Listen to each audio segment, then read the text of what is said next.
Olá, eu sou Fernanda Marques e fui convidada pelo CRN4 para falar sobre os desafios do cuidado nutricional no pós-Covid-19 em ILPI. Eu sou nutricionista formada pela Universidade do Grande Rio em 2017 e durante meu atendimento em consultório me interessei pela temática de saúde do idoso. Em 2019, eu iniciei uma pós sobre o tema. No mesmo ano, um voluntariado em nutrição clínica pelo Bem-Estar e ingressei como trainee no programa de aperfeiçoamento profissional da UFRJ no Hospital do Fundão. Atualmente sou nutricionista RT no Bem-Estar. No início da pandemia, a Braskem divulgou um parecer sobre o fluxo de assistência nutricional para pacientes admitidos com Covid-19 em unidade hospitalar. Esse fluxo pode ser facilmente adaptado para a nossa realidade, na ILPI. Nele, cita os principais pontos para nortear o nosso cuidado nutricional. Nós devemos determinar o estado nutricional, determinar as necessidades nutricionais, analisar os sintomas apresentados durante a anamnese e todo o percurso da doença, adaptar a dieta conforme esses sintomas, considerar a suplementação em pacientes com risco nutricional, promover o aconselhamento dietético e rever a conduta sempre que necessário. Para avaliar o estado nutricional, são necessários vários parâmetros antropométricos, bioquímicos, exame físico observacional e a aplicação do instrumento de triagem. No meu dia a dia, utilizo a MAM para identificar os pacientes que estão em risco nutricional ou desnutridos e ainda em estado nutricional normal. Nesse ponto, eu faço um pouco diferente do que o fluxo da Braskem preconiza. Primeiro, analiso a sintomatologia, para depois definir as minhas metas.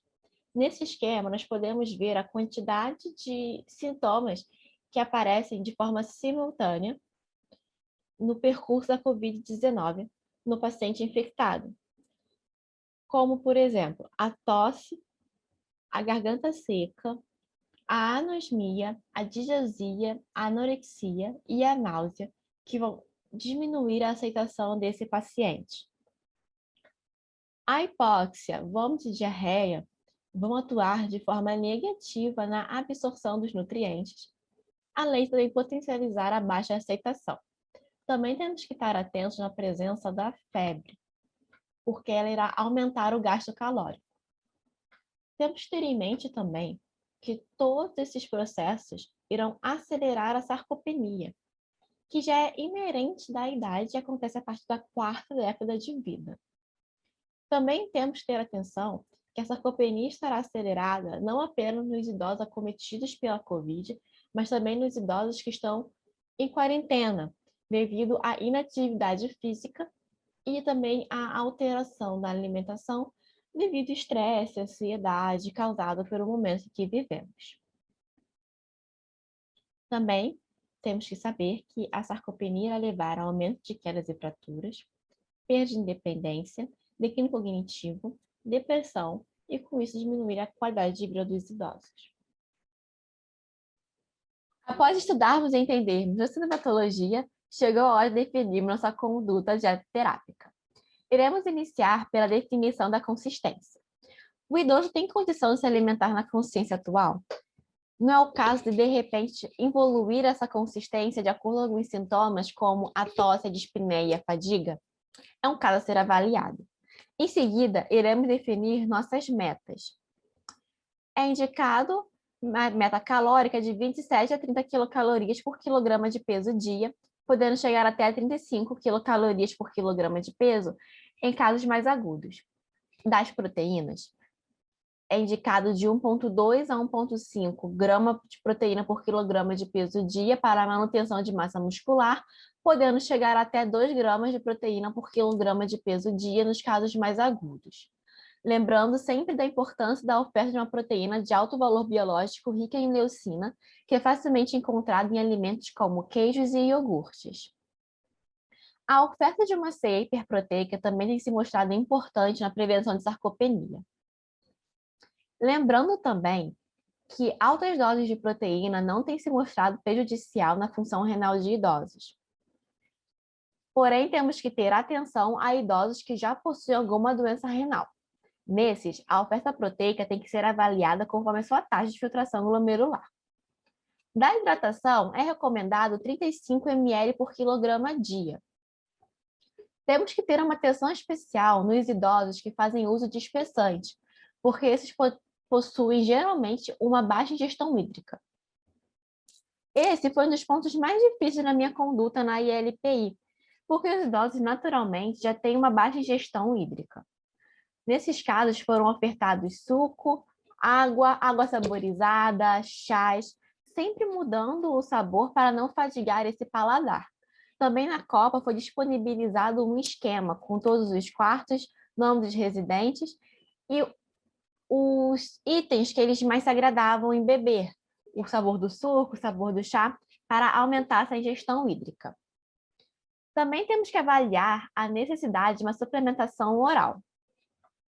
Um suplemento oral tem que oferecer pelo menos 400 quilocalorias dia e pelo menos 30 gramas de proteína. Em idosos nutridos, é interessante dar suplementos hipercalóricos e hiperproteicos. Quando houver lesão por pressão, temos que considerar a necessidade de um produto especializado para cicatrização. Nos casos de diarreia, temos que ter atenção se há lactose no produto e a sua osmolaridade, para não piorar o caso. No caso de doença renal, a avaliação é individualizada.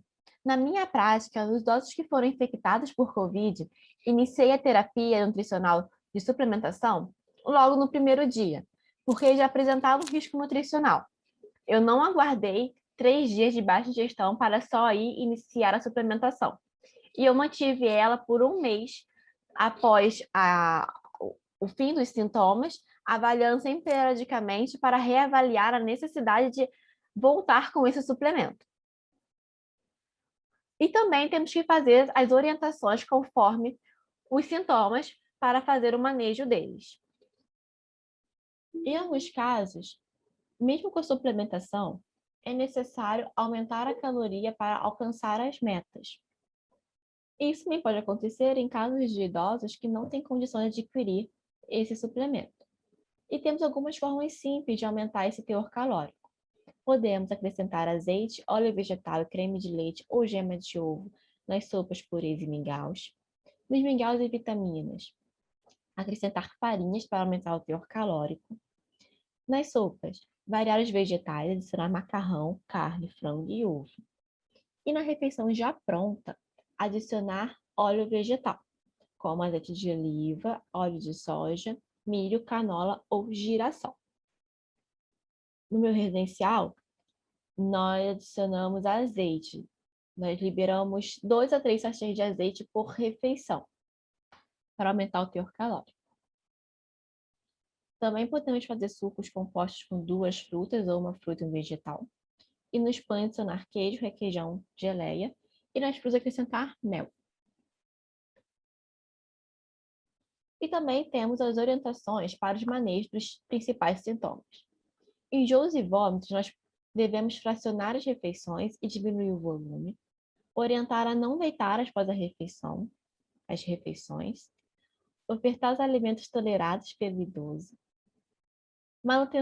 orientar a manutenção da higiene oral, não ofertar alimentos muito quentes ou com alimentos picantes, porque o calor vai fazer com que o alimento exale mais cheiro, podendo potencializar a náusea. Evitar alimentos muito doces e com odor forte. Evitar frituras, alimentos gordurosos ou oleosos, porque vão permanecer mais tempo em trânsito gastrointestinal, podendo favorecer a êmese. E preferir alimentos gelados. Na alteração de paladar e olfato, para diminuir a sensação de sabor doce em preparações salgadas, podendo adicionar gotas de limão e uma pitada de sal. Consumir alimentos bem temperados, sempre com temperos naturais, não os industrializados. E, em caso de gosto metálico, evitar carne vermelha e utensílios de metal, preferindo sempre os descartáveis. E na diarreia, nós devemos majoritariamente aumentar a oferta de líquidos, como água, água saborizada, água de coco e suco de frutas. Antes de iniciar uma dieta sem resíduo, eu prefiro retirar a lactose de alimentos flatulentos, evitar alimentos gordurosos, evitar alimentos laxativos e os irritantes de mucosa. E também evitar extremos de temperatura, porque alimentos muito quentes ou muito frios vão estimular o peristaltismo, aumentando assim o quadro de diarreia. Por que primeiro fazer essas condutas antes de iniciar uma dieta completamente sem resíduo? Pensando na aceitação, porque uma dieta sem resíduo tem uma baixa aceitação, com isso uma menor ingestão calórica e uma piora do estado nutricional. Depois de toda a conduta implementada, chega a hora de a gente reavaliar. Como isso é feito?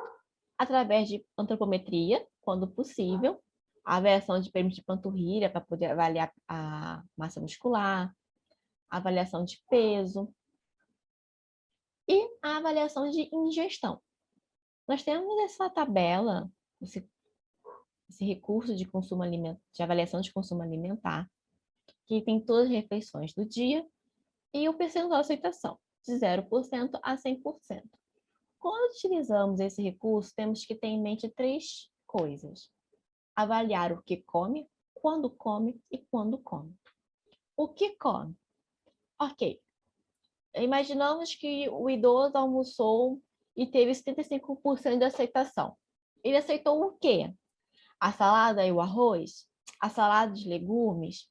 A proteína e o arroz? Nós temos que entender qual é a composição dessa aceitação. Quando come, qual é a principal refeição que tem a melhor aceitação? Qual é a refeição com a pior aceitação? Nas refeições com pior aceitação, nós podemos fazer as mudanças para poder tentar fazer com que elas fiquem mais agradáveis para o idoso e otimizar a suplementação ou o alimento ofertado nas principais refeições com melhor aceitação para melhorar a ingestão proteica calórica desse idoso. E o quanto come? Aí nós temos a avaliação global da ferramenta, do dia todo, o percentual de aceitação total, para, em cima disso, estimar a ingestão calórica. Normalmente, eu aplico por 3 dias seguidos para, aí sim, avaliar essa ferramenta. E também temos que ter atenção na síndrome pós-Covid. Muitas vezes, os sintomas não duram apenas o período da infecção. Podem estar presentes por mais de 3 semanas, que é considerada uma Covid de longa duração, ou por mais de 12 semanas, que já é considerada uma síndrome pós-Covid. Sendo assim, nossa conduta tem que estar sempre lembrando desses detalhes, pautadas por isso, para poder oferecer o melhor cuidado nutricional ao idoso. E durante esse processo da pandemia, foi ainda mais ressaltado a importância do trabalho de uma equipe multidisciplinar. O nosso residencial, por ser um residencial de grau 3, nós temos nutrição, enfermagem, fisioterapia, fonoaudiologia, psicologia, a figura de uma gestora técnica, cuidadores, geriatra e assistente social, todos trabalhando em sinergia em prol do melhor cuidado dos nossos residentes. Um caso que foi muito marcante nesse período foi de uma idosa que se alimentava por consciência semilíquida, líquidos espessados, não apresentava depressão proteico-somática nem adiposa, internou por Covid-19, até então assintomática. Quando ela retornou da internação, ela apresentava lesão por pressão em região glútea e uma deglutição prejudicada. Ela estava ainda com mais dificuldade para consciência semilíquida, com mais engasgos, e os líquidos tiveram que ser espessados em uma maior consistência, em pudim. Antes ela estava em mel.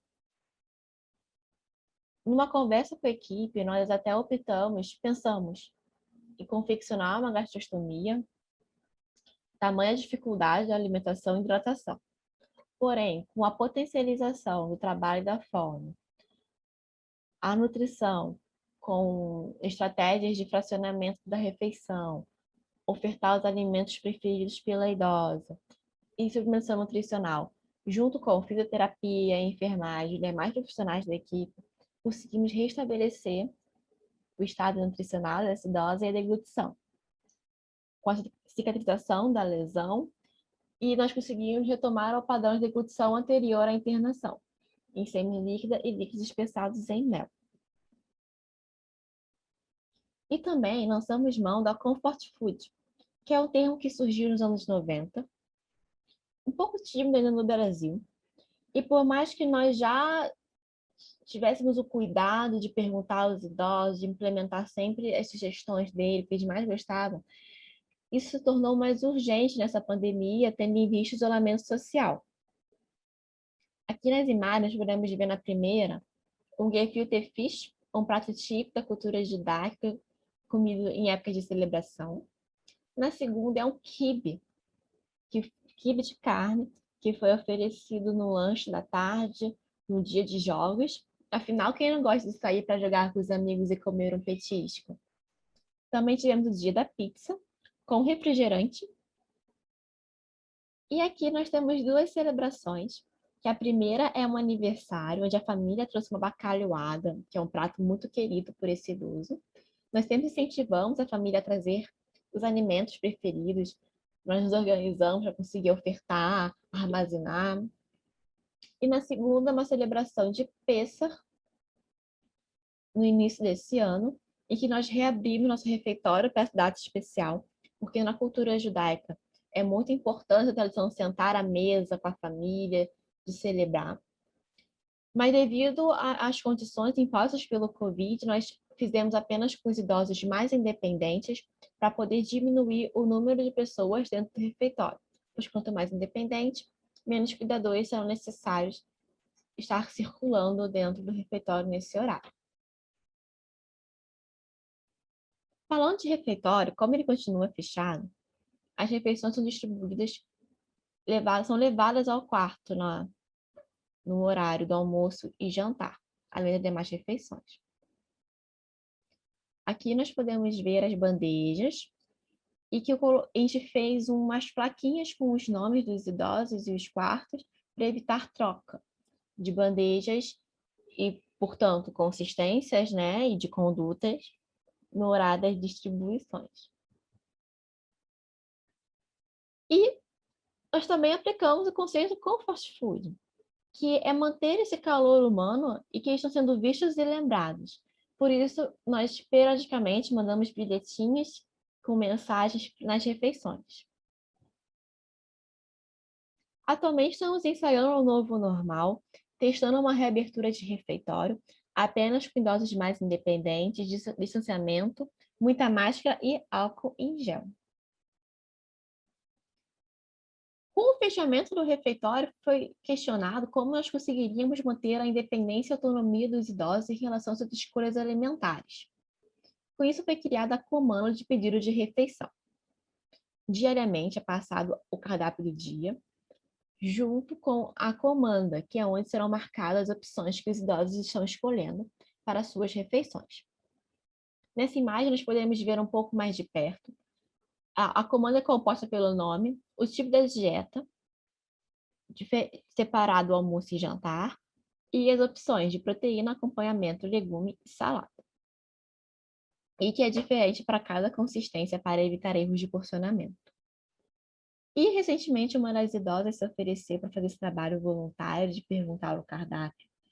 Isso é muito interessante, pois estimula a execução das atividades instrumentais de vida diária e as básicas, e também é um momento de entrosamento entre os residentes, e que ela traz feedbacks muito importantes para contribuir com o nosso serviço.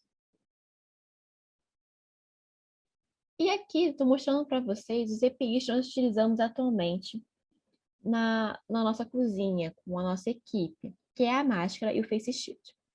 O face shield é utilizado apenas no momento de distribuição, onde as copeiras são mais próximas aos idosos. Porque a nossa ideia é que a gente se proteja mais para conseguir dar mais liberdade para eles dentro do possível no contexto da pandemia do Covid-19.